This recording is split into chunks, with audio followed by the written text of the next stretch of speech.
The glittering chandeliers of the Royal Palm Miami reflected off the polished marble floors, casting dancing lights across Aurora Jensen's face as she balanced a tray of champagne flutes. 6 glasses, each worth more than her daily wage, teetering precariously as she navigated through the sea of designer dresses and tailored suits. Another exclusive party, another night of watching Miami's elite indulge while she counted the hours until her mother's next doctor's appointment. "Remember to smile, sweetie," Monica, the head waitress, whispered as she passed. "The tips tonight could be your mom's next prescription." Aurora's lips curved automatically, though her blue eyes retained their determined focus. She didn't need the reminder. Every shift at the Royal Palm was a careful performance. Keep the smile gentle, the posture perfect, the uniform pristine. Don't let them see the exhaustion from pulling double shifts, or how your feet ache in these mandatory high heels. The crystal glasses clinked softly as she approached a group of Brazilian investors. Their laughter echoed across the grand ballroom, a stark contrast to the quiet of her mother's hospital room this morning. Elizabeth had been having one of her better days, chatting about the romance novel Aurora had brought her, pretending the dark circles under her eyes weren't getting deeper. "More champagne, gentlemen?" Aurora's voice carried the warmth she'd perfected over 2 years of service, just friendly enough to earn good tips without inviting unwanted attention.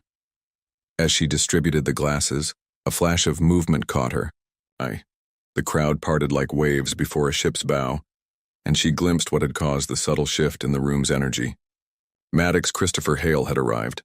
She'd never seen him in person before, but everyone in Miami knew his face.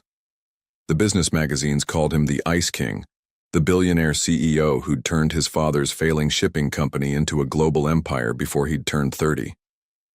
The society pages preferred to focus on his looks, the sharp gray eyes, the perfectly trimmed dark beard, the kind of presence that demanded attention without trying. Aurora forced herself to look away, focusing on collecting empty glasses. She didn't need the distraction of another rich man who thought the world revolved around him.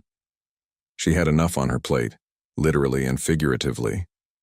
Her phone vibrated in her pocket, a text from Mrs. Rodriguez, their elderly neighbor who checked on Elizabeth during Aurora's night shifts. "Your mom's fever is back. Nothing serious. Gave her the meds. Don't worry, mi cielo.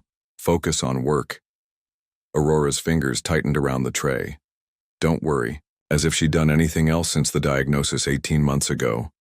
As if every moment wasn't split between working, caring for her mother, and trying to keep their small apartment from falling apart around them. She glanced at her watch. 4 more hours until her shift ended. Then the late-night bus ride home, a few hours of sleep, and back to the morning shift at the beachfront cafe. The endless cycle that kept them barely afloat. "You there, waitress?" The sharp voice cut through her thoughts. "We need service at the VIP section." Aurora turned, already moving toward the cordoned-off area.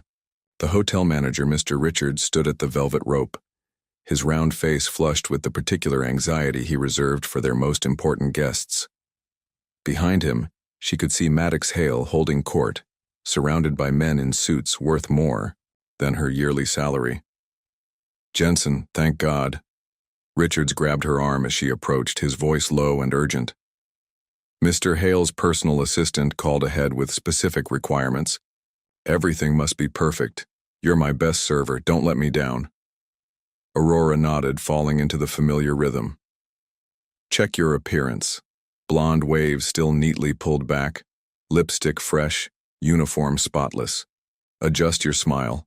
Professional, pleasant, invisible." These men didn't want to see a real person serving them, just a perfectly efficient machine. She approached the VIP section, tray ready. The conversation dulled as she entered their space, as though she'd stepped through an invisible barrier. These were the men who ran Miami, who made decisions affecting thousands of lives over glasses of $100 champagne. And at their center sat Maddox Hale, radiating the kind of authority that came from never having heard the word no. His custom suit fit like armor, Rolex glinting under the chandeliers as he gestured to emphasize some point. Even seated, he dominated the space around him. Then he turned, and those steel-gray eyes locked onto her with laser focus. Aurora felt the impact like a physical force. For a moment, the noise of the party faded, and she found herself caught in his gaze. There was something unnerving about the way he looked at her, not with the usual dismissive glance reserved for service staff, but with an intensity that seemed to strip away her carefully maintained facade. She broke the contact first, moving smoothly to distribute fresh glasses. Years of practice kept her hands steady, her movements graceful. Don't let them see you're affected. Don't give them that power. You're new. His voice was deep, carrying naturally over the ambient noise. Not a question, but a statement that expected confirmation. I've worked here 2 years, Mr. Hale. Aurora kept her tone professionally neutral, though something in her rebelled at his assumption. She wasn't new. He was just finally noticing her existence. A slight frown creased his forehead, as though her answer had disrupted his worldview. 2 years? At the Royal Palm? Yes, sir. She finished placing the last glass, anxious to escape his scrutiny. Will there be anything else? He studied her for another long moment, and she felt the weight of unspoken calculations behind those gray eyes. What was he seeing? The tired young woman behind her professional mask? The worry lines she carefully concealed with makeup? The way her uniform had been taken in to accommodate recent weight loss? That will be all. He dismissed her with a slight nod, already turning back to his companions. For now, Aurora retreated, her heart pounding despite her best efforts to remain unmoved. There had been something in those last 2 words, a promise or perhaps a warning, that sent a shiver down her spine. Her phone buzzed again. Another text from Mrs. Rodriguez. Aurora ducked behind a pillar to check it, her fingers trembling slightly as she swiped open the message. Dr. Carlton called. They can move up your mom's treatment if you can make the deposit by Friday. Friday. 3 days away. Aurora's mind raced through calculations she'd already done 100 times. Her savings, her next paycheck, the tips, from tonight. It wasn't enough. It was never enough. She squared her shoulders, tucking the phone away. She couldn't afford to think about that now. The party was in full swing, and these glasses wouldn't serve themselves. She had a job to do, bills to pay, a mother to save. But as she moved back into the crowd, she could feel those gray eyes following her. Maddox Hale might be used to owning everything he surveyed, but Aurora Jensen had learned long ago that some things weren't for sale: her pride, her independence, her sense of self. She just hoped she could hold on to them all. The private suite on the top floor of the Royal Palm made Aurora feel like an intruder in someone else's dream. Everything gleamed.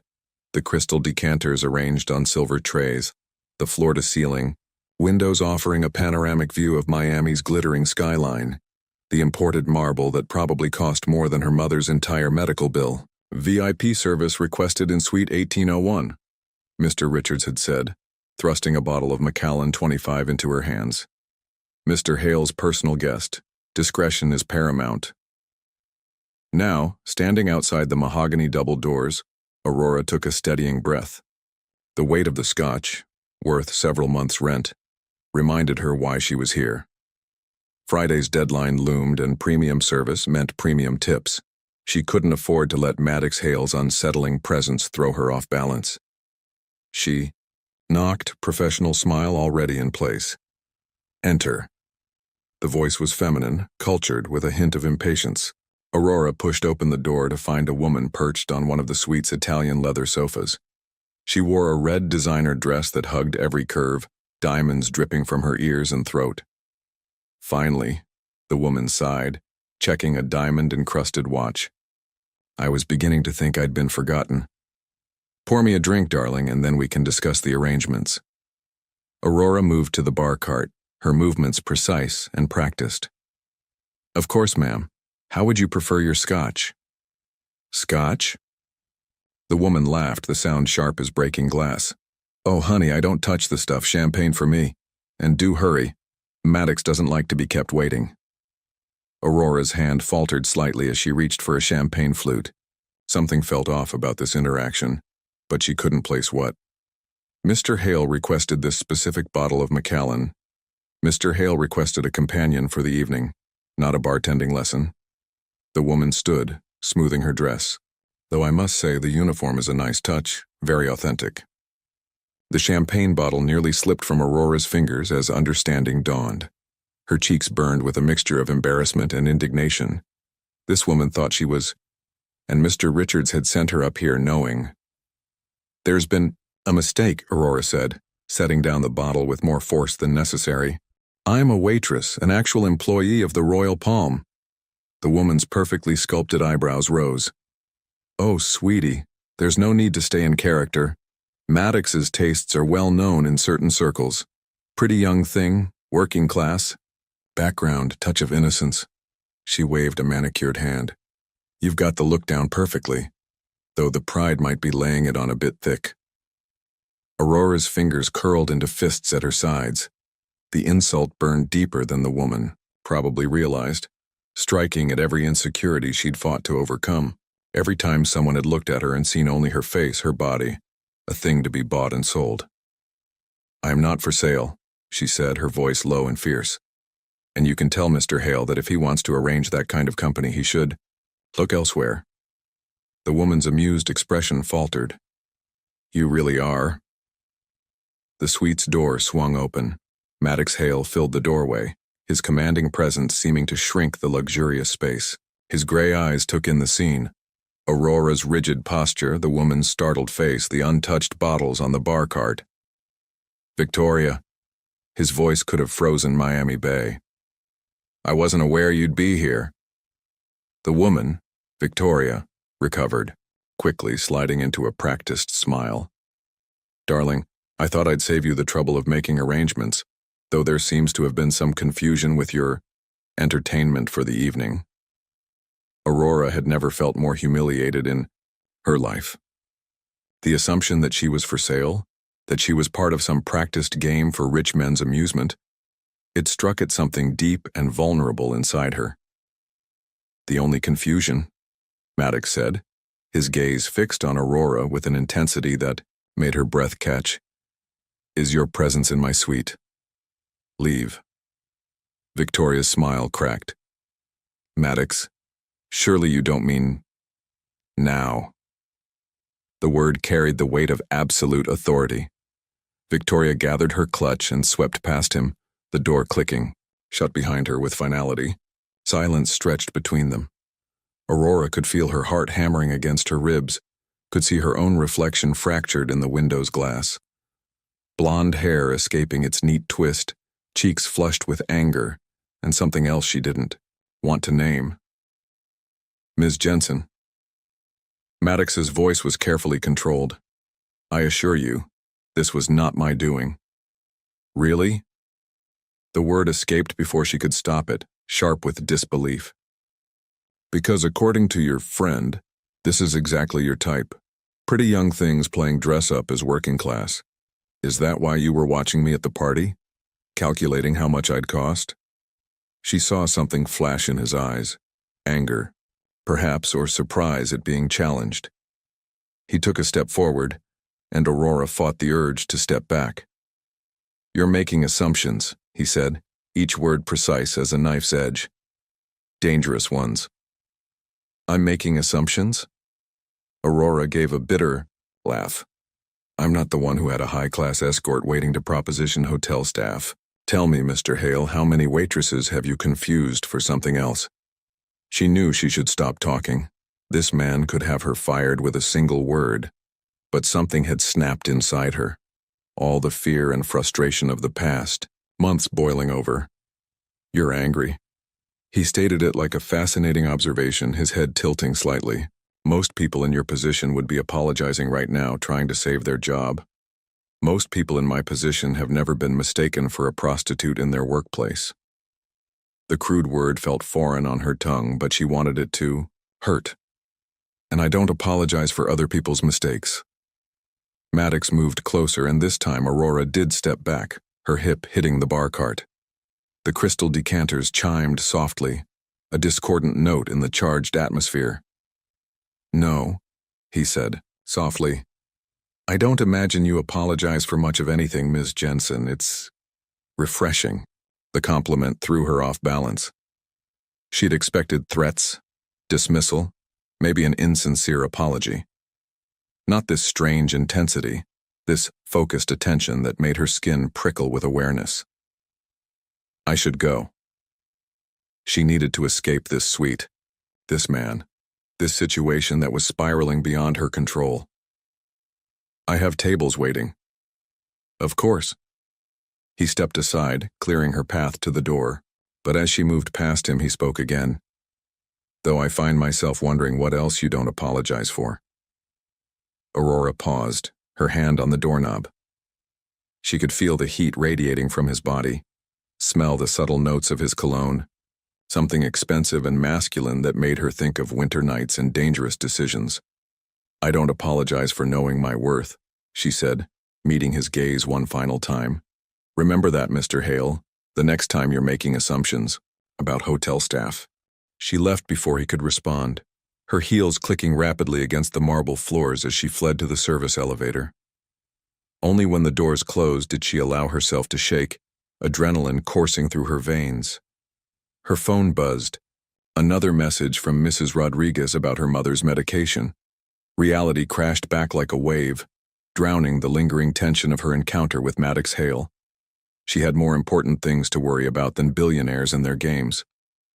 Friday's deadline wasn't going to meet itself, and no amount of righteous anger would pay her mother's medical bills. But as she straightened her uniform and prepared to return to the party, she couldn't shake the memory of those gray eyes, watching her with an interest that felt dangerous as a storm on the horizon. Dawn painted Miami's skyline in shades of pink and gold as Aurora pushed through the entrance of Mount Sinai Medical Center.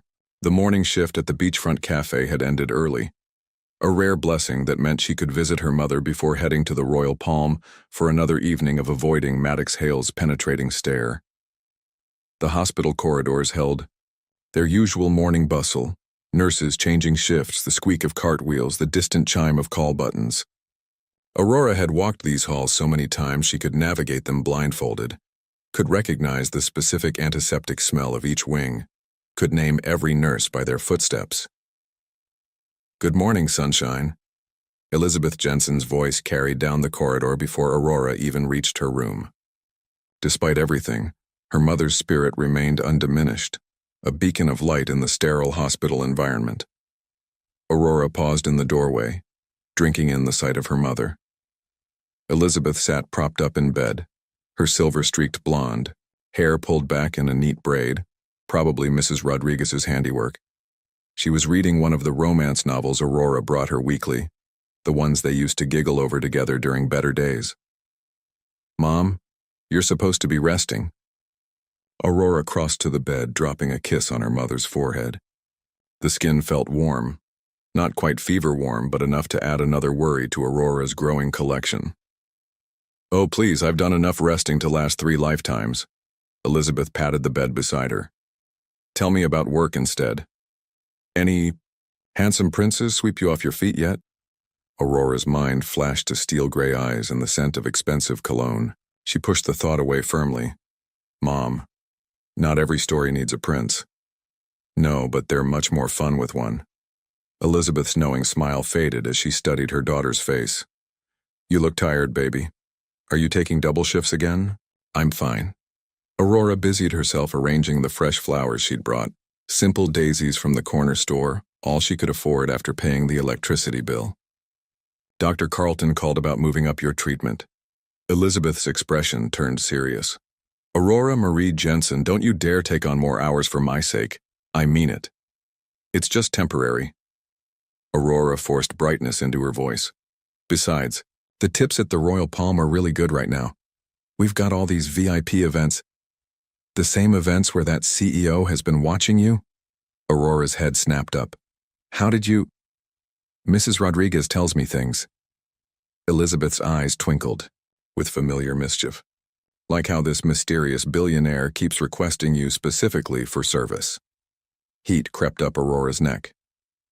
After the disaster in the penthouse suite 2 nights ago, Maddox had indeed made a point of requesting her for his table, though their interactions remained rigidly professional, charged with an undercurrent of something she refused to analyze.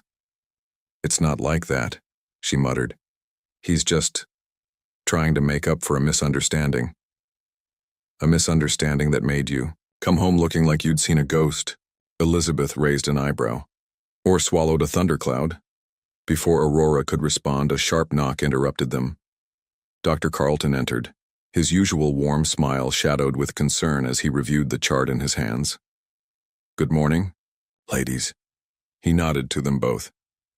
"Aurora, I'm glad you're here. We need to discuss the treatment schedule." Aurora's stomach clenched. She knew that tone. It was the same one he'd used when first delivering the diagnosis. "What's wrong?" "The latest tests show the disease is progressing faster than we anticipated." He met her eyes directly, kind but unflinching. "If we don't start the new treatment protocol by Monday, we risk—" "Monday?" Aurora's voice cracked. "But you said Friday was the deadline for the deposit." "The lab results changed our timeline." Dr. Carlton's expression held genuine regret. "I know, this puts you in a difficult position. But medically speaking, we can't afford to wait." The room seemed to tilt sideways. Monday, 3 days earlier than planned. The deposit she hadn't managed to scrape together even for Friday's deadline now needed to be paid by the end of tomorrow. "How much?" The words felt like glass in her throat. Dr. Carlton named a figure that made her ears ring. It might as well have been $1 million. The gap between what she had saved and what they needed was an uncrossable chasm. "I'll figure something out." Aurora was surprised by how steady her voice sounded even as her world crumbled around her. "Just tell me where to sign." "Baby, no." Elizabeth reached for her hand. "We can look at other options. Maybe a different hospital or—" "There are no other options." Aurora squeezed her mother's fingers gently. "Dr. Carlton is the best, and you're not leaving Mount Sinai." The next hour passed in a blur of paperwork and medical terminology. Aurora nodded in all the right places, signed all the right forms, pretended she wasn't doing mental calculations. That always ended in disaster. "I have to get to work," she said finally, gathering her purse. "Mrs. Rodriguez will be here soon for the afternoon shift." Elizabeth caught her arm as she turned to leave. "Promise me you won't do anything reckless." Aurora managed to smile. When have I ever been reckless? But as she walked through the hospital parking lot, her mind raced through increasingly desperate options. Her credit was maxed out. She had no assets to sell. The few friends who might have helped were struggling themselves in Miami's expensive reality. Her phone chimed with a text from Mr. Richards. "Mr. Hale's party tonight expects premium service. Your section, as requested." Aurora stared at the message, something cold and determined settling in her chest. Maddox Hale had made it clear he found her interesting, had gone out of his way to keep her in his orbit since the night in the suite. Men like him were used to buying whatever caught their attention. The thought made her stomach turn, but she forced herself to consider it clinically. She wouldn't sell herself, never that, but perhaps she could sell her pride. One carefully worded request for help, one strategic show of vulnerability to a man who could solve her problems with the stroke of a pen. "Don't you dare," she whispered to herself, echoing her mother's words. But the hospital loomed behind her and the deadline pressed against her throat like a blade. Her phone chimed again. A reminder from the hospital's billing department. Payment due by 5 p.m. tomorrow for priority treatment schedule. Aurora closed her eyes, remembering her mother's smile, the way she still read romance novels and believed in happy endings, despite everything life had thrown at them. The way she'd sacrificed everything to raise Aurora alone, working 3 jobs and never complaining. Now it was Aurora's turn to sacrifice. She opened her eyes, squared her shoulders, and headed for the bus stop. She had 8 hours until Maddox Hale's party began. 8 hours to decide if she could swallow enough pride to beg for help from a man who'd once mistaken her for something she could never be. The Miami sun beat down mercilessly as she waited for the bus, but Aurora barely felt it. She was too busy building walls around her heart, preparing herself for what the night might require. Because in the end, pride wouldn't save her mother, and Aurora Jensen would walk through fire, would swallow every ounce of her fierce independence, would humble herself before the Ice King himself, if that's what it took to keep her mother's heart beating. The Royal Palms employee locker room felt suffocating as Aurora adjusted her uniform for the third time. Her reflection in the narrow mirror showed everything in perfect order. Hair smoothed into an elegant twist, makeup subtle but flawless, collar starched and pristine. Only her eyes betrayed the war raging inside her. "You're on fire tonight, girl." Monica leaned against the lockers, watching Aurora apply a final coat of mascara. "I've never seen you wear the good makeup to work before." Aurora carefully recapped the tube, a drugstore splurge from better days. "Important party upstairs. Mr. Richards wants us looking extra professional." "Professional?" Monica snorted. "Honey, that's not professional makeup. That's notice me makeup." She paused, her expression turning serious. "This wouldn't have anything to do with a certain CEO who keeps requesting you, would it?" "Of course not." The denial came too quickly, too sharply. Aurora busied herself organizing her locker, avoiding her friend's knowing gaze. "Just be careful." Monica's voice softened. "Men like Maddox Hale don't date girls like us. They play with us." "I'm counting on it," Aurora thought, the idea bitter as medicine on her tongue. Out loud, she said, "I can handle myself." "Really?" Monica crossed her arms. "Because the Aurora I know would never wear that perfume to serve drinks. The Aurora I know keeps every rich guy at arm's length. So either you've had a personality transplant or you're up to something." Aurora closed her locker with more force than necessary. "Maybe I'm tired of keeping everyone at arm's length. Maybe I'm tired of being practical and proud and perfect all the time. Or maybe you're desperate about something." Monica caught her arm as she turned to leave. "Talk to me. Whatever it is, it's nothing." Aurora gentled her voice, managing a smile. "I promise, I just want to look nice tonight." The lie felt heavy in her mouth, but it was easier than explaining the truth, that her mother's life hung by a thread measured in dollars, that she'd spent her lunch break researching Maddox Hale's charitable giving, that she was about to do the one thing she'd sworn she'd never do, use her looks to manipulate a man's interest. The elevator ride to the penthouse level gave her time to settle into character, not the efficient, professional server she usually presented, but something softer, more vulnerable. A woman who might need saving, who might appeal to a billionaire's hero complex. The thought made her skin crawl. The private dining room was already full when she entered. A dozen of Miami's most powerful people gathered around a table worth more than her yearly salary. Maddox sat at the head, his usual aura of authority somehow amplified in the intimate setting. He looked up as she approached, and Aurora felt the familiar jolt of electricity when their eyes met. Something flickered across his face. Surprise, at her slightly softer appearance perhaps, or recognition of the subtle changes in her presentation. "Good evening, Mr. Hale." She kept her voice low, meant for his ears alone, as she leaned in to place his preferred scotch. "Is there anything special you need tonight?" The double meaning hung in the air between them. Aurora held her breath, waiting for him to acknowledge the shift in their dynamic, the careful invitation in her tone. Instead, his eyes narrowed slightly. "You're different tonight." "Am I?" She straightened slowly, letting him see the careful mask she'd constructed. "I thought this was what men like you preferred. Something a little more approachable." Maddox's expression hardened, and Aurora realized with a sinking feeling that she'd miscalculated. "A moment of your time, Ms. Jensen. In private." It wasn't a request. Aurora followed him to a small alcove off the main room, her heart hammering against her ribs. This wasn't how she'd planned to play this. She'd wanted subtle hints, careful suggestions, not this direct confrontation. "What are you doing?" His voice was soft but intense, pitched low to avoid carrying.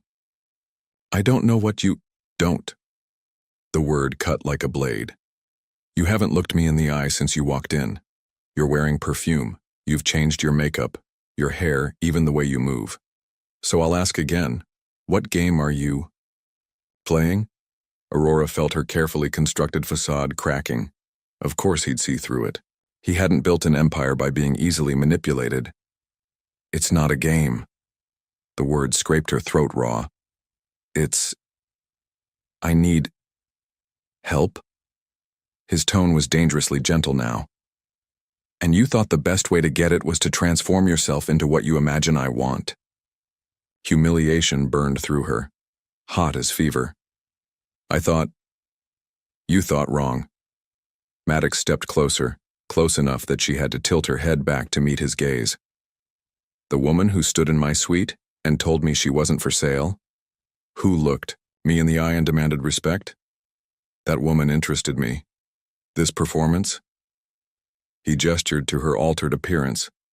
This insults us both. Aurora felt tears threatening and blinked them back furiously. You don't understand, my mother is ill, yes, I know. At her startled look, he smiled grimly. I make it my business to know things, Ms. Jensen, just as I know about the treatment deadline that's causing this unprecedented behavior. The world seemed to tilt beneath her feet. You've been investigating me? Of course I have. He said it as if it were the most natural thing in the world. You fascinated me. A woman with your looks, your intelligence, working double shifts instead of taking the easy routes available to her? I wanted to understand why. Aurora wrapped her arms around herself, suddenly feeling exposed in a way that had nothing to do with her appearance. And now you do. I'm just another desperate person looking for a handout. No. Maddox's hand moved as if to touch her face, then dropped. You're a woman who'd rather destroy her own pride than fail the person she loves. It's admirable. Misguided, but admirable. Admirable doesn't pay medical bills. The words came out sharper than intended, raw with frustrated tears. No, he agreed softly. But neither does this attempt at manipulation. Did you really think I wouldn't see through it? Aurora closed her eyes, all the fight draining out of her. I didn't know what else to do. You could have asked. His voice held an emotion she couldn't quite identify. Directly, honestly, like the Aurora Jensen I've been watching for weeks would have done. I didn't want... She stopped, forcing herself to face the truth. I didn't want to give you that power over me. And this charade would have given me less. The question hung between them, heavy with implication. Aurora had no answer. She felt stripped bare, all her careful plans lying in ruins at her feet. I should go. Yes. Maddox stepped back, creating space between them. Go wash off that makeup. Fix your hair the way you usually wear it. Then come back and do your job the way you always have, with pride and competence. We'll discuss your mother's situation afterward. Hope fluttered in her chest, dangerous as a trapped bird. Mr. Hale and Aurora. He caught her arm as she turned to leave, his touch sending electricity through her skin. Don't ever try to be what you think I want again. The reality of you is far more intriguing than any performance. She fled to the employee restroom, her hands shaking as she scrubbed away the careful makeup, pulled her hair back into its usual simple style. In the mirror, her own face stared back at her, bare, vulnerable, real. Maddox was right. She'd been willing to sell not just her pride, but her very self. The thought made her stomach turn. But as she straightened her uniform and prepared to return to the party, a new understanding settled over her. Maddox Hale might be willing to help her mother, but he'd extract a different kind of price, one measured not in dollars or sexual currency, but in truth, in vulnerability, in letting him see the real Aurora Jensen, with all her fierce pride and desperate love and burning need to stand on her own 2 feet. The question was, could she pay that price? Could she let him in? Let him see her weakness, her need, her humanity? The answer waited in her mother's hospital room, in the deadline hanging over their heads like a sword. Yes. For Elizabeth, she could do anything. Even tell the truth. The Miami night sparkled beyond the floor-to-ceiling windows of Maddox's private office, but Aurora barely noticed the view. She sat perched on the edge of a leather armchair that probably cost more than her car, her fingers twisted together in her lap. The party had ended an hour ago, leaving them alone in the rarefied air of the top floor. Maddox stood at a sleek, wet bar, his suit jacket discarded, shirt sleeves rolled to reveal powerful forearms. The casual domesticity of watching him pour 2 glasses of water felt more intimate than any of her earlier attempted seduction. Your mother's medical bills. He set a glass in front of her, then settled into the chair across from her with fluid grace. Tell me everything. Aurora wrapped her fingers around the crystal tumbler, grateful for something to hold. I thought you already knew everything. Isn't that what your investigation found? I know the facts. His gray eyes held steady on her. Porta, I want to hear the truth from you. No masks this time. She took a slow sip of water, using the moment to gather her thoughts. The initial diagnosis came 18 months ago. I had just started here at the Royal Palm. Mom was still working then, real estate agent always chasing the next big commission. A smile tugged at her lips despite everything. She was so good at it, you know? People just trusted her, wanted to make her happy. Like mother, like daughter, Maddox murmured. Aurora's head snapped up, but his expression revealed nothing. She pressed on. The first rounds of treatment weren't too bad. Insurance covered most of it. But then, her throat tightened. The insurance company found a loophole, pre-existing, condition they claimed wasn't properly disclosed. They dropped us. And that's when you took the second job at the cafe. And the weekend shifts at the boutique on Ocean Drive. Aurora's laugh held no humor. Though I had to quit that one, when Mom got worse. Couldn't be that far from the hospital. Maddox leaned forward, his elbows on his knees. The position brought him closer, and Aurora caught the faint scent of his cologne, something woodsy and expensive that made her heart skip. The new treatment protocol Dr. Carlton wants to start. Tell me about that. How do you know about... She stopped herself. Right, the investigation. Would it make you feel better to know I had Carlton vetted? He's legitimate, one of the best in his field. Somehow that makes it worse. Aurora set down her glass, the crystal making a sharp sound against the desk. That you know so much about my life, while I know nothing about yours. That you've been watching, planning. Planning? One dark eyebrow lifted. What exactly do you think I've been planning, Ms. Jensen? I don't know. She met his gaze directly. But men like you don't investigate women like me without a reason. Men like me? Something dangerous flickered in his eyes. And what kind of man do you think I am? The kind who's used to buying whatever he wants. The words came out before she could stop them, sharp with remembered humiliation. The kind who mistakes waitresses for escorts because it's happened before. Maddox was on his feet in one fluid motion, moving to the window. His reflection in the glass was impossible to read. That night in the suite, you think I arranged it, didn't you? No. He turned back to her, and the raw honesty in his expression made her breath catch. Victoria was trying to curry favor. She knows my history with women in service positions.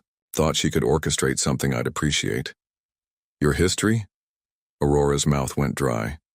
My mother was a waitress. The words fell into the space between them like stones into still water. She worked 3 jobs to put me through college, died before she could see me graduate Harvard. Aurora felt the world tilt beneath her feet. I didn't know. Few people do. He moved back to his chair, his movements controlled but carrying an undercurrent of tension. It's not in the official biography. Bad for the Ice King image, I suppose. Is that why you've been watching me? Because I remind you of her? God, no. His laugh was short, almost harsh. You couldn't be more different. My mother was gentle, suffered in silence. You? His eyes raked over her, hot as a physical touch.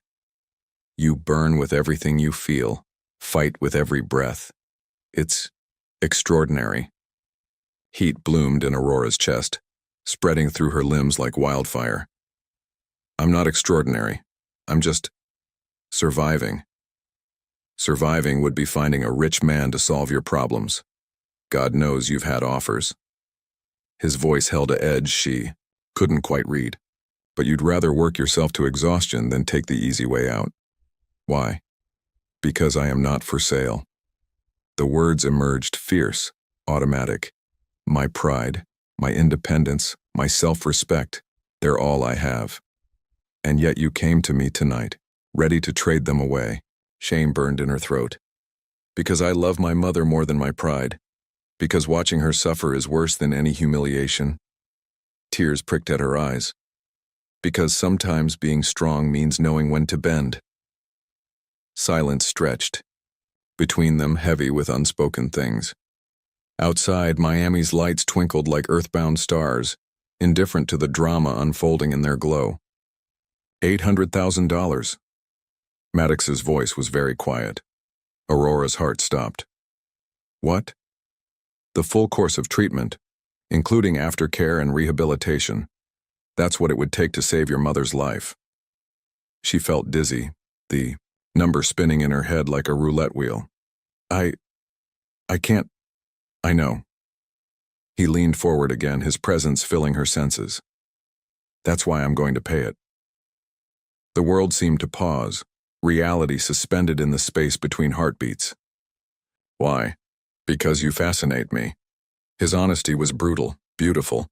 Because I want to see what you become when you're not crushed under the weight of impossible choices. Because...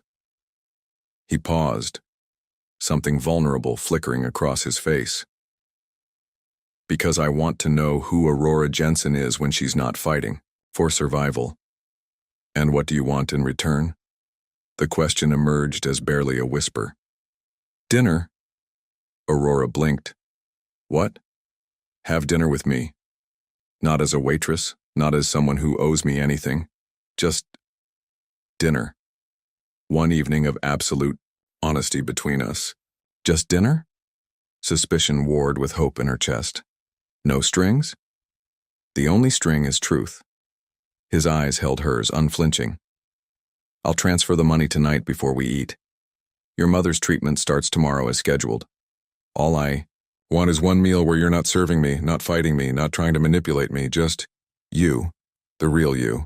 Aurora felt tears spill down her cheeks, too overwhelmed to be embarrassed by them. Why would you do this, really? Maddox reached across the space between them, his thumb brushing away a tear with impossible gentleness. Because sometimes being strong means knowing when to help someone else bend. She closed her eyes, leaning slightly into his touch. The gesture was tiny, but it felt like surrender, like trust, like the first step onto a path she couldn't see the end of. Yes, she whispered. To dinner, to truth, to whatever this is. His hand dropped away, but she could feel the ghost of his touch lingering on her skin. Tomorrow night, then. I'll have a car pick you up after your mother's first treatment. Aurora opened her eyes to find him watching her with an expression that made her heart race. What should I wear? Whatever the real Aurora Jensen wants to wear. His smile held a warmth she'd never seen before. I think it's time we both met her. As she gathered her things to leave, exhaustion and hope warring in her bones, Aurora realized something that should have terrified her but somehow didn't.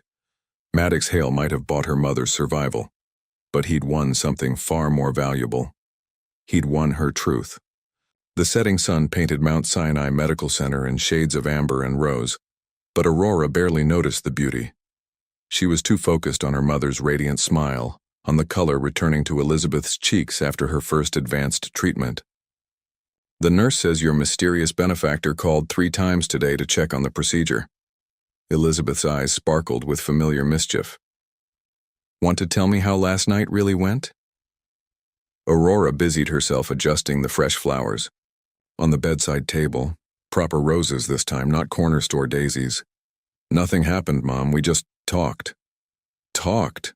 Elizabeth raised an eyebrow. About an $800,000 conversation if what Dr. Carlton told me is true. I didn't ask for the money. Aurora's voice came out sharper than intended. She softened it with effort. He offered. Said he wanted one dinner in return. Just dinner. Just dinner with a handsome billionaire who's been watching you for weeks? Elizabeth's laugh turned into a small cough. and Aurora immediately reached for the water glass. Her mother waved her away. "I'm fine, baby. Better than fine, thanks to your Mr. Hale." "He's not my Mr. Hale." "No?" Elizabeth's expression turned serious. "Then why did you spend 20 minutes in front of my bathroom mirror trying on different lipsticks?" Aurora felt heat creep up her neck. She had indeed raided her mother's makeup bag, searching for something that felt right for tonight. Not the overdone glamour of her failed seduction attempt, but not her usual minimal work face either. "I just want to look nice." She smoothed her sundress, a simple white cotton thing with tiny blue flowers, worn only once before to a friend's wedding. "Professional." "Professional?" Elizabeth snorted. "Honey, that's your first date dress. The one you said made you feel pretty but not like you were trying too hard." She patted the bed beside her. "Come here. Let me fix your hair before your car arrives." Aurora settled onto the edge of the hospital bed, letting her mother's gentle fingers work through her blonde waves. The familiar touch soothed something raw inside her. "You're allowed to like him, you know," Elizabeth said softly. "Even if he helped us, maybe especially because he helped us." "It's not that simple." Aurora closed her eyes, leaning into her mother's touch. "He investigated me, Mom. Had people watching me. Who does that?" "Someone who was intrigued enough to want to understand you." Elizabeth's hand stilled. "Someone who cared enough to make sure the doctor he was paying for was the best. Someone who's called this hospital 3 times today not to check on his investment, but to make sure I was comfortable." Before Aurora could respond, a knock at the door made them both look up. A nurse stood in the doorway looking slightly starstruck. "Ms. Jensen, your car is here, and, She held out a small cream-colored envelope. "This was delivered for you." Aurora opened it with trembling fingers, aware of her mother's eager gaze. Inside was a simple note, handwritten in elegant script. "The real Aurora Jensen, exactly as she is at 8 p.m. "Mom." "Well?" Elizabeth prompted when Aurora just stared at the note. "What does your Ice King say?" "He's not my—" Aurora stopped, laughing despite herself. "He just gave me a time, and a reminder to be myself." "Smart man." Elizabeth reached up to tuck a strand of hair behind Aurora's ear. "He knows that's more than enough." The drive to the restaurant passed in a blur of Miami lights and nervous anticipation.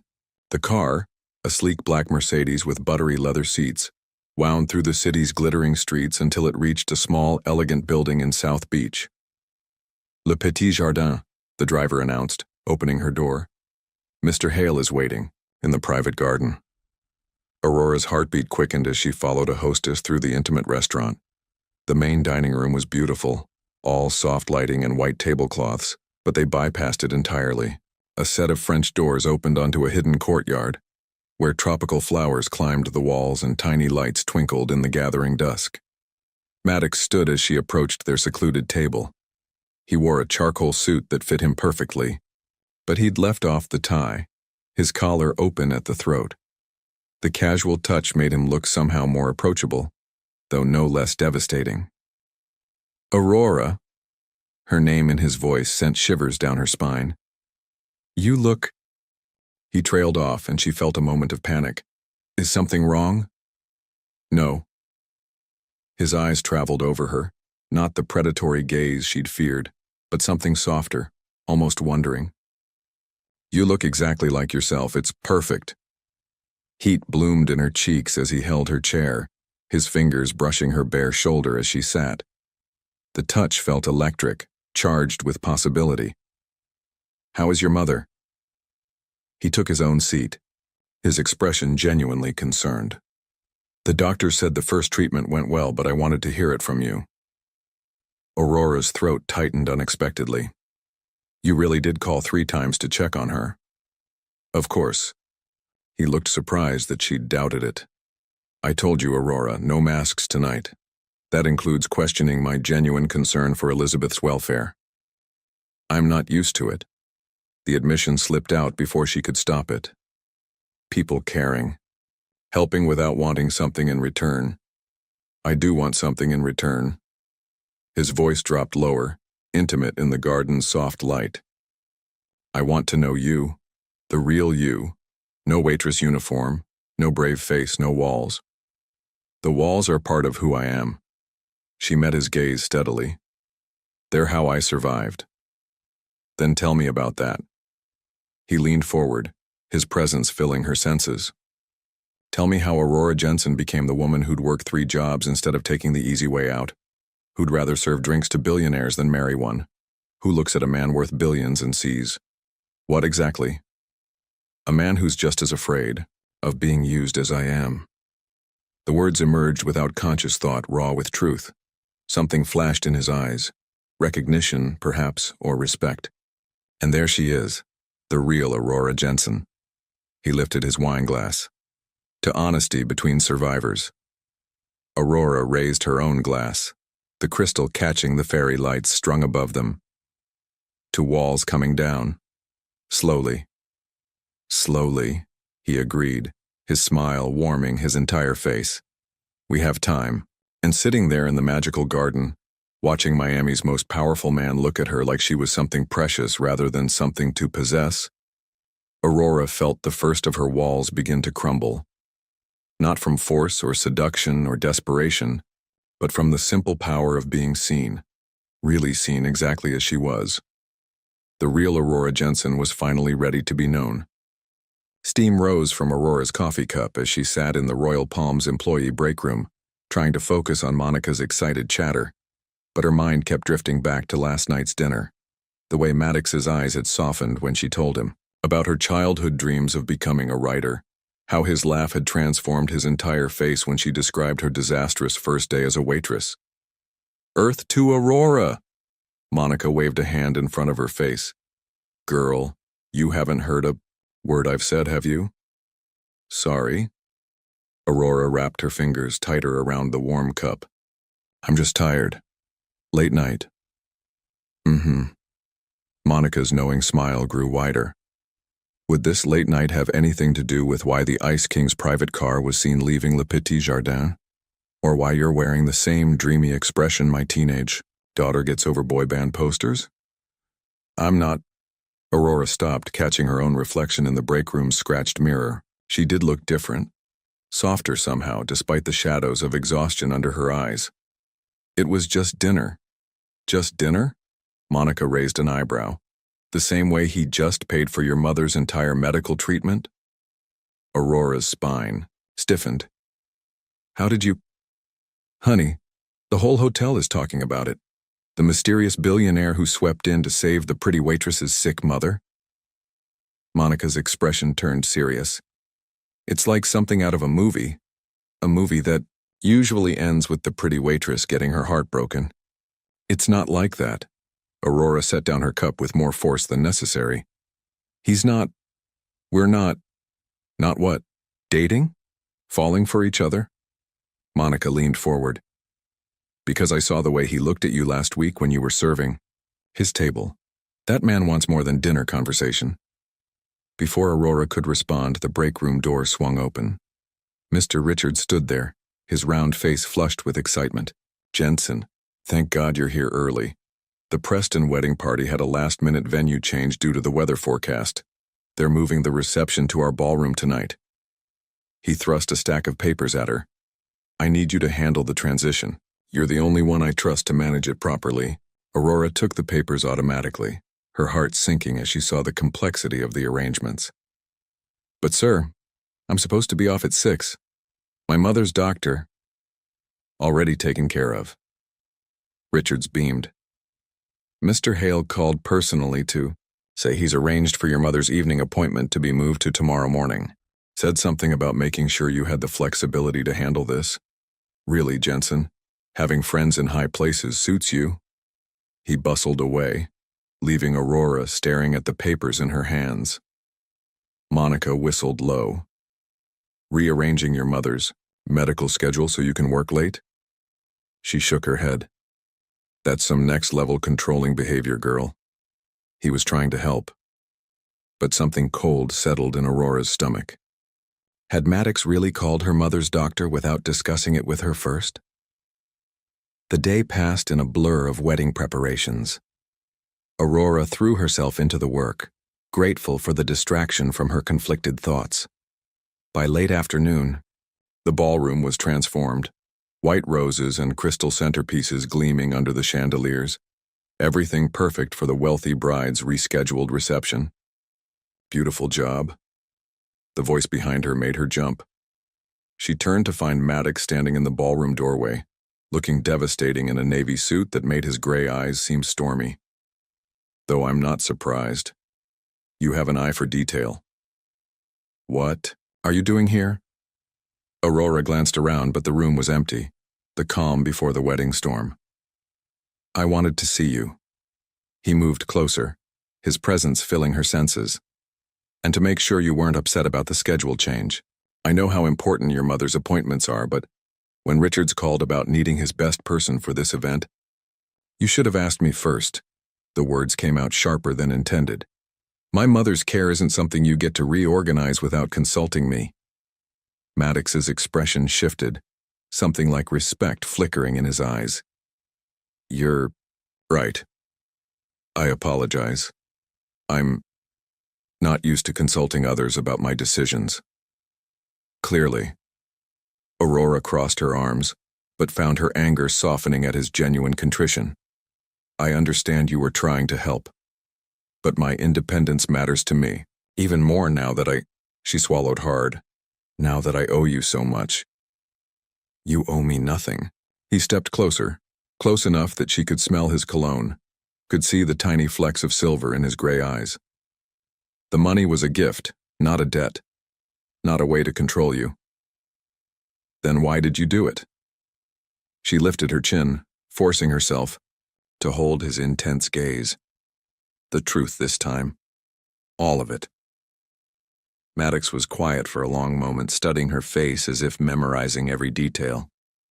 When he spoke, his voice was low, almost raw. Because from the moment you stood in my suite and refused to be bought, I knew you were different, special.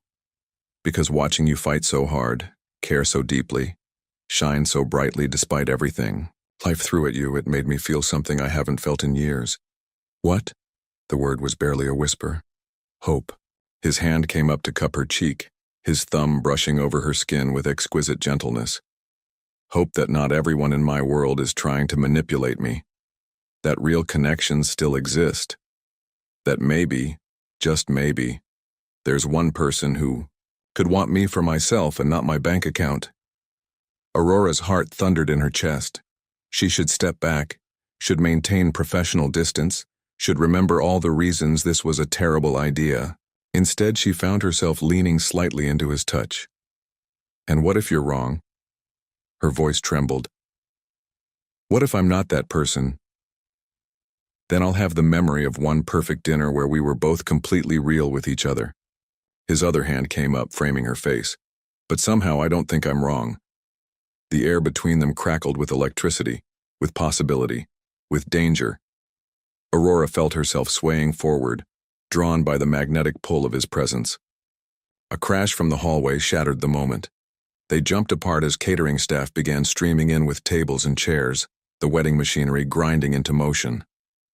I should go. Maddox's voice was slightly rough. You have work to do, and I'm only getting in the way. Wait. Aurora caught his arm as he turned to leave. About my mother's appointment. I'll have it changed back. He covered her hand with his, the touch sending sparks through her skin. No more rearranging your life without permission. I promise. She nodded, finally releasing him. Thank you. He paused at the doorway, looking back at her with an expression that made her breath catch. Have dinner with me again tomorrow? Not because you owe me.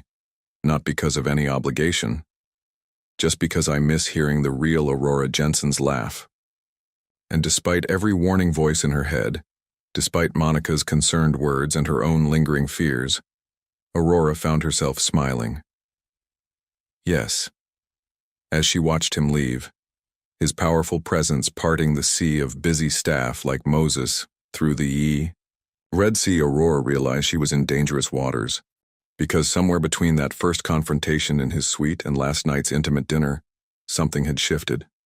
She was no longer just grateful to Maddox Hale, no longer just intrigued by him. She was falling for him. And that terrified her more than any amount of debt ever could. The late afternoon sun slanted through the windows of Mount Sinai Medical Center as Aurora hurried down the familiar corridor, her heels clicking against the polished floor. She was already running late for her evening shift at the Royal Palm, but the worry in her mother's voice during their morning call had demanded a visit. She found Elizabeth sitting up in bed, clutching a newspaper with trembling hands. The sight stopped Aurora cold, not because her mother was reading, but because of the expression on her face. "Mom, what's wrong?" Elizabeth wordlessly held out the paper. The Society page headline made Aurora's blood run cold. Miami's ice. King melts. Billionaire Maddox Hale's latest charity case. Below was a photo of her and Maddox at Le Petit Jardin, clearly taken through the garden's foliage. The article spared no detail, from her mother's illness to her multiple jobs, from the exact amount Maddox had paid for the treatment to speculation about their growing relationship. "It's not what it looks like," Aurora said automatically, though the words felt hollow even to her own ears. "Really?" Elizabeth's voice was gentle but firm. "Because it looks like your private life has become very public. And it looks like someone is trying very hard to paint you as a gold digger who manipulated a billionaire's conscience." Aurora sank into the bedside chair, her legs suddenly weak. The article was cruel in its calculated politeness, praising Maddox's generosity while subtly suggesting Aurora had orchestrated the entire situation. It even mentioned her failed attempt at seduction in his suite, though the details were deliberately vague. Only a few people knew about that night. Aurora's voice shook. The woman in red, Victoria, she must have given the story to the press. Elizabeth reached for her hand. The question is why now? And did Maddox know this was coming? Before Aurora could respond, her phone buzzed. A text from Monica. "Turn on Channel 7 now." Aurora grabbed the remote with trembling fingers, switching on the small hospital room TV. The local news was running an exclusive about Maddox's charitable giving, focusing heavily on his latest investment in a young waitress's future. Sources close to the billionaire suggest this isn't the first time Hale has taken a special interest in service industry workers, the reporter said with a knowing smile, though previous recipients of his generosity have been notably more discreet. Oh God. Aurora felt the room spin. Everything she'd feared, everything she'd tried to protect herself from was playing out on screens across Miami. Her phone buzzed again. Maddox's private number. She let it go to voicemail, unable to face him right now. "Baby." Elizabeth's voice cut through her panic. "Look at me. Are you falling in love with him?" The question hit like a physical blow. Aurora closed her eyes, fighting tears. "It doesn't matter now. It's the only thing that matters." Elizabeth squeezed her hand. "Because if this is just gratitude or attraction, walk away now. But if you're falling in love with him, then what?" Aurora's laugh was bitter. "Stay and be Miami's favorite scandal? Let everyone believe I seduced him for his money? Watch my private life become public entertainment? Fight for what's real." Elizabeth's voice strengthened. "If what you feel for each other is genuine, fight for it. Show them all what the real Aurora Jensen is made of." A knock at the door made them both jump. A nurse stood there looking uncomfortable. "Ms. Jensen, there are reporters in the lobby. Hospital security is handling it, but you might want to use the staff exit when you leave." Aurora's phone buzzed yet again, Mr. Richards this time. "Jensen, don't come in tonight. Media circus at the front entrance. Paid leave until this dies down." The walls seemed to close in. Everything she'd worked for, every careful step she'd taken to build a life on her own terms, was crumbling around her. "I have to go." She stood on shaky legs, gathering her purse. "Mom, I..." "Go to him." Elizabeth's eyes were fierce with maternal protection. Make him explain, make him fix this, make him prove he deserves your heart. Aurora slipped out through the hospital's service entrance, grateful for the knowledge gained from countless late-night visits. Her phone hadn't stopped buzzing. Messages from coworkers, from old friends, from numbers she didn't recognize. She was so focused on avoiding being seen that she almost ran straight into the broad chest, blocking her path to the parking lot. Aurora. Maddox's voice was rough, with emotion, thank God. I've been trying to reach you. She stepped back, taking in his appearance. The perfectly tailored suit was slightly rumpled, his hair disheveled as if he'd been running his hands through it. For the first time, he looked less than completely controlled. Did you know? The words scraped her throat raw. About the article? The news story? No. His gray eyes blazed with barely contained fury. But I know who did it. Victoria has connections to certain media outlets. When she realized how serious I was about you, serious about me, Aurora's laugh held an edge of hysteria.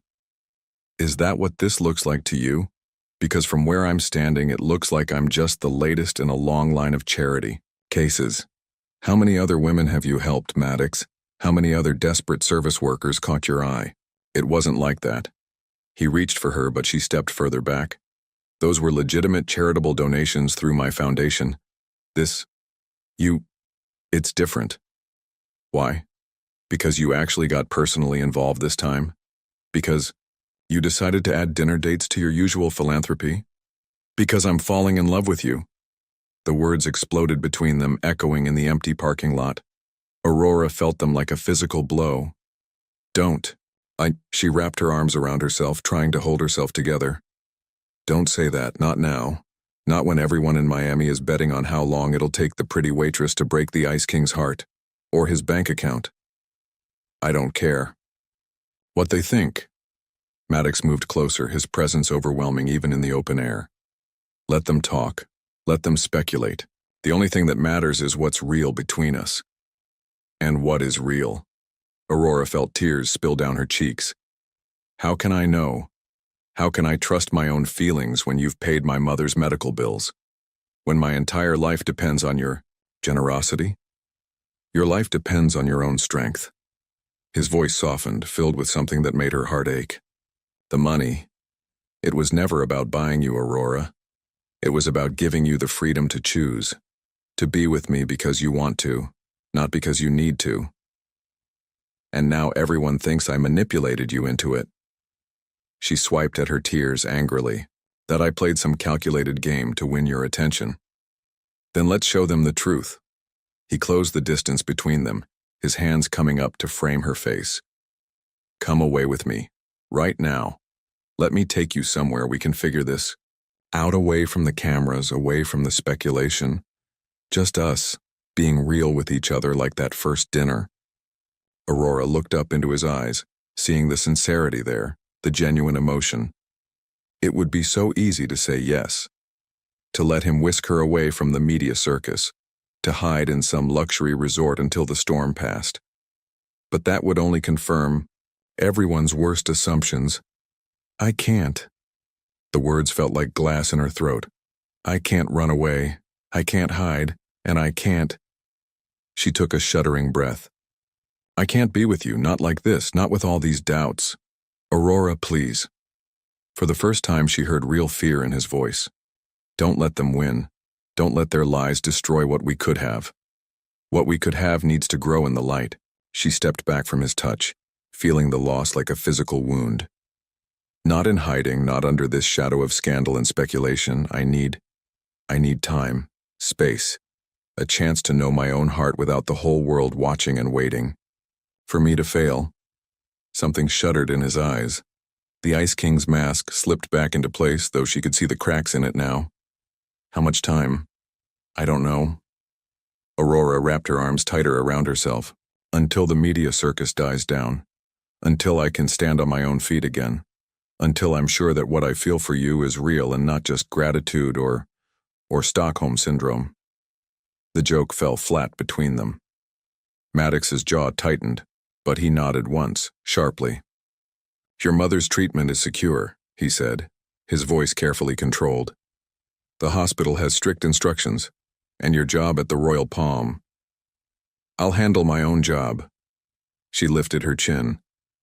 That's what space means, Maddox. Let me handle my own life. Let me find my own way back to you if that's where I'm meant to be. He looked at her for a long moment, as if memorizing her face. Then without another word, he turned and walked away. She watched him go, his powerful figure disappearing into the gathering dusk. Only when she was alone did she allow herself to break down, sliding down the rough concrete wall as sobs shook her body.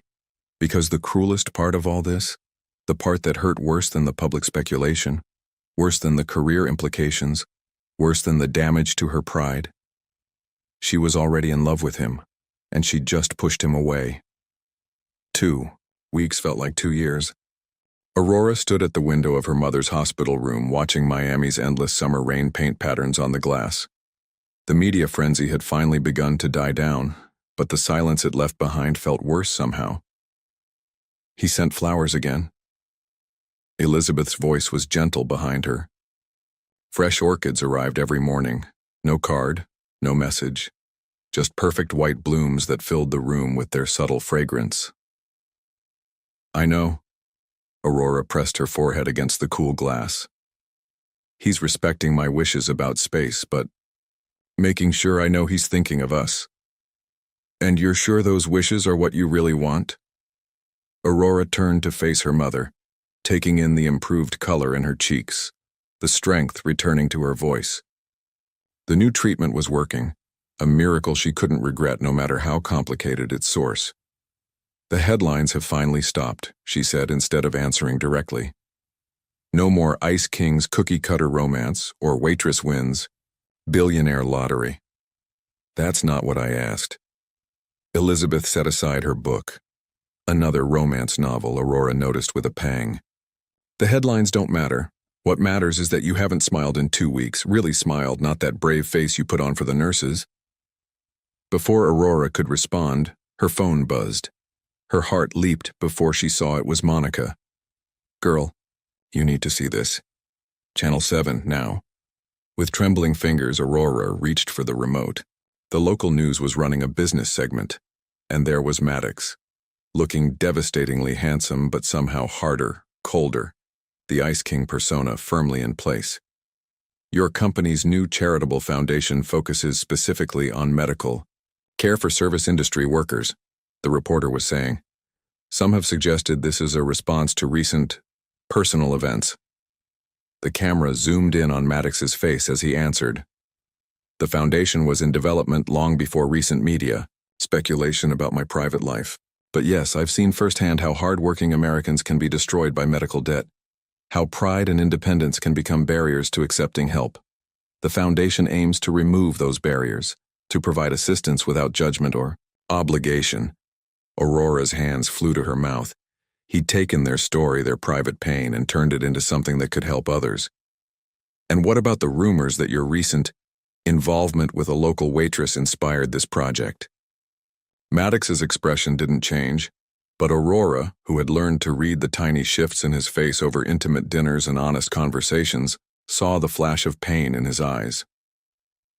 I don't comment on private matters, he said smoothly, but I will say this. Sometimes it takes meeting one extraordinary person to show you how many others are fighting the same battles. One story to open your eyes to thousands of untold ones. The reporter pressed on. And this extraordinary person, would you say she's become more than just inspiration for your charitable works? For a moment, the Ice King mask cracked. Maddox looked directly into the camera, and Aurora felt the impact of his gaze like a physical touch. She became everything, he said softly, and I became better for knowing her. The segment cut away to commercial, but Aurora barely noticed. Her mother's words from weeks ago echoed in her head. Fight for what's real. He loves you. Elizabeth's voice was sure. Really loves you, not just the idea of you or the chase of you. Look what he's building from the ashes of this scandal. A way to help others like us to make sure no one else has to choose between pride and survival. I know. Aurora's voice broke. God, Mom, I know. But I'm scared. Of what? The media? The gossip? Elizabeth struggled to sit up straighter and Aurora rushed to adjust her pillows. Baby, look at me, really look. I'm getting stronger every day because that man couldn't bear to see you suffer. He's turned your story into hope for thousands of others. And he's done it all while respecting your need for space, sending flowers but no pressure, making sure we're cared for without trying to control you. That's why I'm scared. The truth finally broke free. Because he's perfect, too perfect. What if I'm not enough? What if I can't handle his world, his life? What if... A knock at the door cut her off. Mrs. Rodriguez stood there, looking uncharacteristically nervous. Mi cielo, she said softly. Someone is here to see you. Aurora's heart stopped as Victoria stepped into the room. The woman looked flawless as ever in a designer suit, but something was different about her expression, less predatory, more uncertain. Miss Jensen. Victoria's voice was carefully neutral. May I speak with you? Privately? Aurora glanced at her mother, who nodded encouragement. The garden downstairs, she said finally. We can talk there. The hospital's small garden was empty, the rain having driven other visitors inside. Aurora led Victoria to a covered bench, maintaining careful distance between them. I leaked the story. Victoria didn't waste time with preliminaries. About you and Maddox, I thought I was protecting him. From what? Aurora's voice was ice. From someone who actually cared about him as a person, not a bank account. From himself. Victoria's perfect composure cracked slightly. I've known Maddox for years, watched him build walls around his heart, turn himself into the Ice King everyone expected. Then you came along, and suddenly he was vulnerable. I thought you'd destroy him. So you tried to destroy me first? Yes. Victoria met her eyes, directly. And I was wrong. What he's doing with the foundation, the way he's channeled this whole situation into something meaningful, that's not the Maddox I knew. That's the man you helped him become. Aurora said nothing, waiting. He's not eating. Victoria's voice softened. Barely sleeping. The board is worried. He's making brilliant business decisions, but he's harder, somehow, colder, like he's trying to rebuild all the walls you broke down. Why are you telling me this? Because I owe you both an apology, and because... Victoria stood, brushing invisible lint from her immaculate suit. Because everyone deserves a chance at real love. Even ice kings and stubborn waitresses who are too proud to admit they're miserable without each other. She reached into her bag, withdrew an envelope. The Foundation's first major fundraiser is tonight. Black tie, all of Miami's elite. Maddox has to attend, of course. And this, she held out the envelope. This is your invitation. Your chance to show everyone that what you have is real, or to walk away for good. Aurora took the envelope with trembling fingers. Why help us now? Because I was wrong about you. Victoria's smile held genuine warmth for the first time. You didn't need his money or his power. You needed his heart. And he needed someone brave enough to claim it. She walked away, leaving Aurora alone in the rain-washed garden. The envelope felt heavy in her hands, heavier than mere paper should be, because it wasn't just an invitation to a party. It was a choice. She could stay in her safe, small world, protect her pride, avoid the spotlight. Or she could step into his world on her own terms, face the gossip and speculation head-on, fight for what they'd found together. Aurora closed her eyes, remembering the way Maddox had looked at her that first real dinner, the way he'd seen past her walls, past her pride, past her fear, the way he'd offered his heart with no guarantees of safety. Maybe it was time she did the same. She pulled out her phone, fingers flying over the keys before she could second-guess herself. Mom needs a beautiful dress for tonight, something worthy of a miracle. Elizabeth's reply came instantly. Finally. Now get up here so we can make you worthy of an ice king who melted just for you. Aurora smiled, really smiled. for the first time in 2 weeks, and headed back inside. She had a fundraiser to prepare for, a man to reclaim, and a love story to write on her own terms. Miami's elite wouldn't know what hit them. The ballroom of the Royal Palm had never looked more magnificent. Crystal chandeliers cast golden light over Miami's wealthiest and most powerful, all gathered to support the newly launched Hale Medical Foundation. Aurora stood at the entrance, her heart thundering against her ribs. "You look beautiful, baby." Elizabeth squeezed her hand, radiant in a deep blue gown that made her silver-streaked hair gleam. The wheelchair was draped elegantly in matching fabric, Mrs. Rodriguez's clever handiwork. Like a princess about to crash the ball, more like a waitress about to serve it. Aurora smoothed her hands over the white silk dress she'd found in a vintage boutique. Simple, elegant, with a timeless grace that felt authentic to who she was.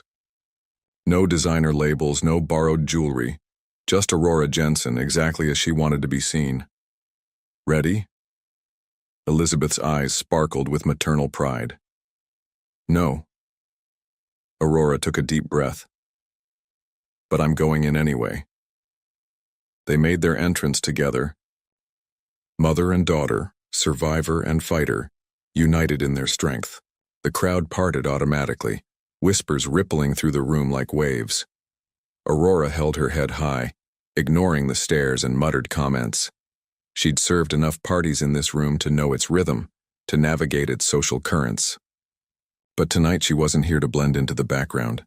Tonight she was here to stand in the light. She saw Victoria first, holding court near the champagne fountain. The woman's eyes widened slightly at Aurora's arrival. Then she offered an almost imperceptible nod of approval. Monica appeared at Aurora's elbow, resplendent in her best dress. "Girl, you've got more nerve than anyone I know." She hugged Aurora fiercely. "He's in his office, hiding from the small talk, probably, or waiting for you." "Go," Elizabeth urged, softly. "Mrs. Rodriguez and I will charm everyone down here." Aurora kissed her mother's cheek, then made her way to the service elevator, one last time using the back routes she knew so well. Her heels clicked against marble floors that had supported thousands of her steps, each one leading to this moment. Maddox's office door was closed, but light spilled from beneath it. Aurora took a final steadying breath, then knocked. "Come in." She pushed open the door to find him standing at the window, his back to her. Even from behind, she could read the tension in his shoulders, the rigid set of his spine beneath his perfectly tailored tuxedo. "If this is about the donor list, Richardson, I told you."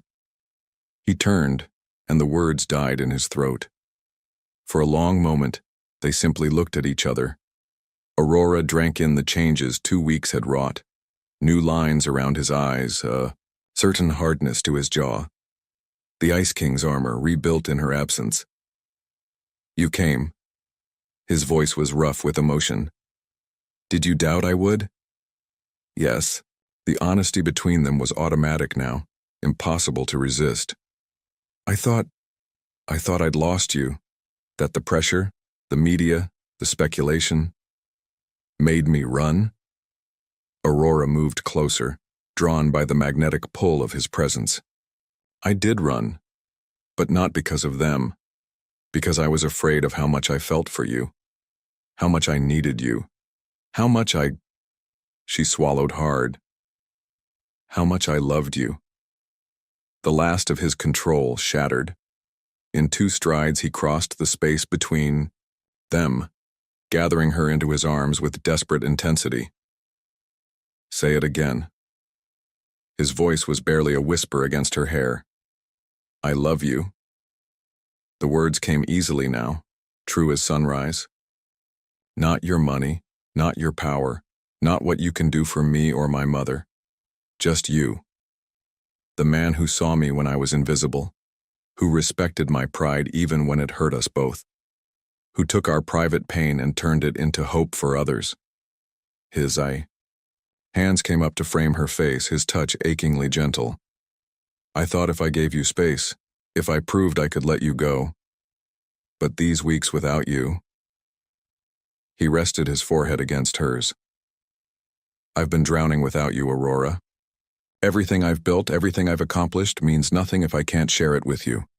Then share it with me. She curled her fingers into his lapels. All of it. The spotlight and the shadows. The triumphs and the scandals. I'm not afraid anymore. Not of the media, not of your world, not of us. Us. He breathed the word like a prayer. God, I love how that sounds. Then say it properly. Aurora's smile held a hint of challenge. The words you've been holding back. The truth you tried to tell me that day in the parking lot. Maddox pulled back just enough to meet her eyes, his gaze intense with emotion. I love you, Aurora Jensen.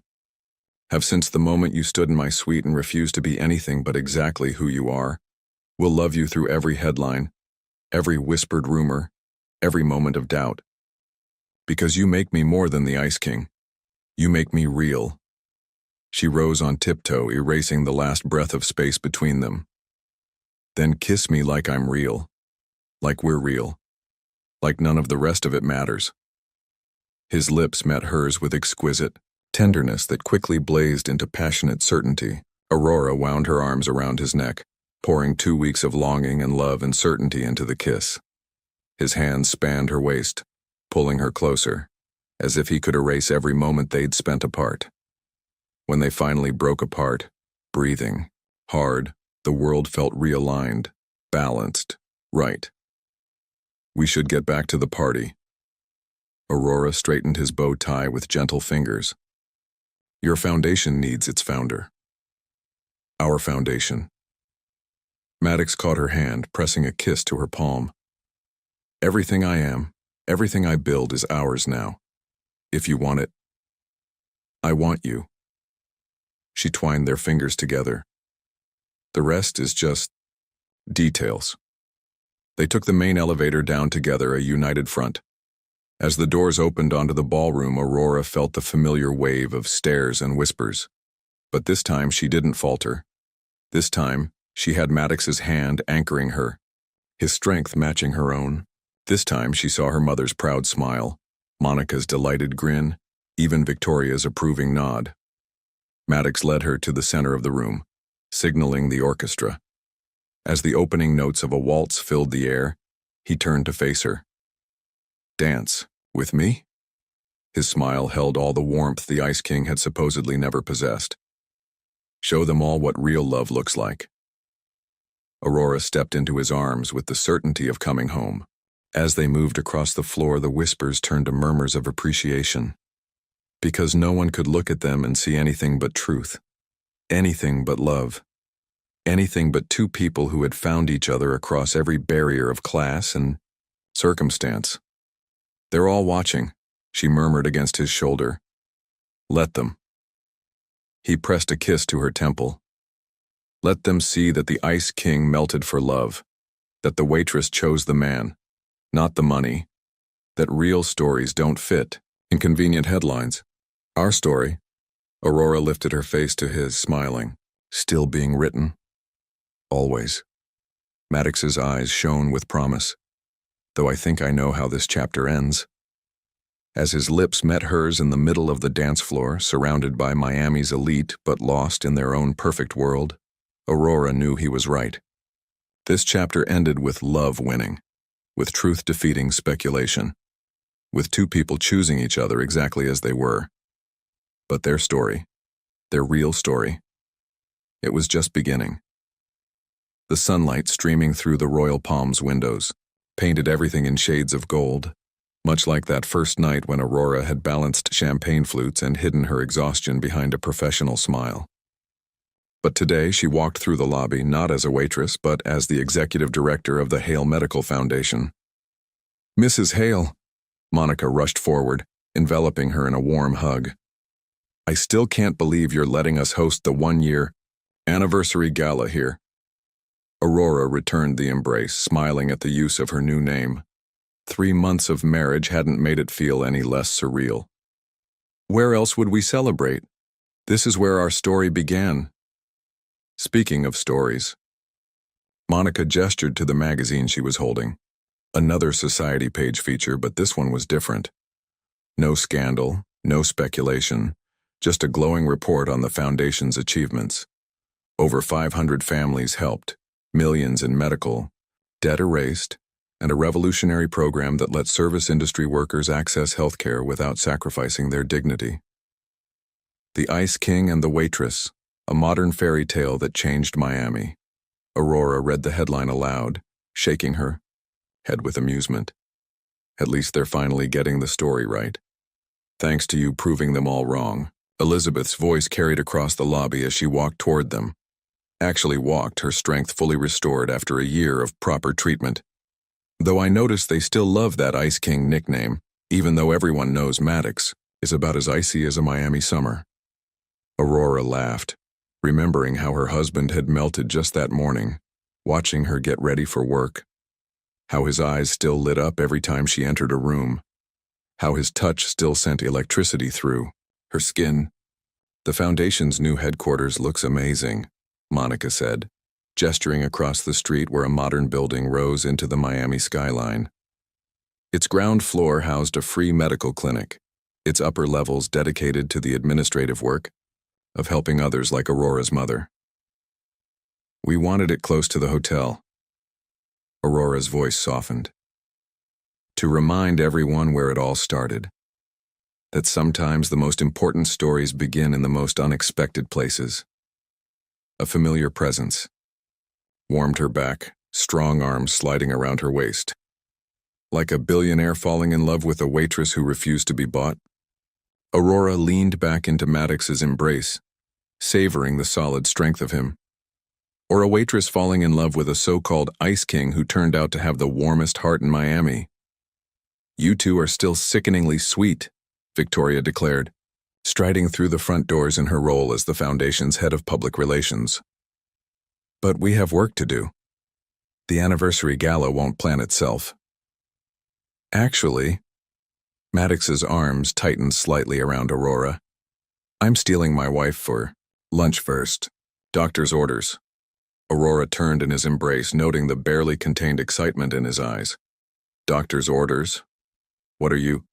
Just a routine checkup. His smile grew wider. Though finding out we're having twins wasn't exactly routine. The lobby erupted in squeals and congratulations. Aurora barely heard them, too lost in the joy shining in her husband's eyes. They had waited to start trying, wanting to give the Foundation a solid foundation first.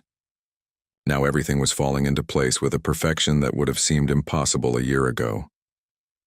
Twins? Elizabeth was crying happy tears. I'm going to have 2 grandbabies? Double trouble, Maddox confirmed, his hand splaying protectively over Aurora's still flat stomach. Just like their mother, they're already overachieving. Aurora reached up to touch his face, marveling at how much love could fit in a single moment. No more Ice King jokes allowed. You're going to be a puddle when these babies arrive. I've been a puddle since the night you stood up to me in that suite. He kissed her softly, ignoring their audience. Best melting of my life. Later, as they walked hand in hand through the garden of Le Petit Jardin, their regular lunch spot now, Aurora thought about how far they had come. From stolen glances across a crowded ballroom to building a life together, from scandal headlines to success stories, from 2 people afraid to trust to partners in everything that mattered. Penny for your thoughts? Maddox squeezed her hand. I was just thinking about fairy tales, Aurora said. How the ones we write ourselves are better than any headlines.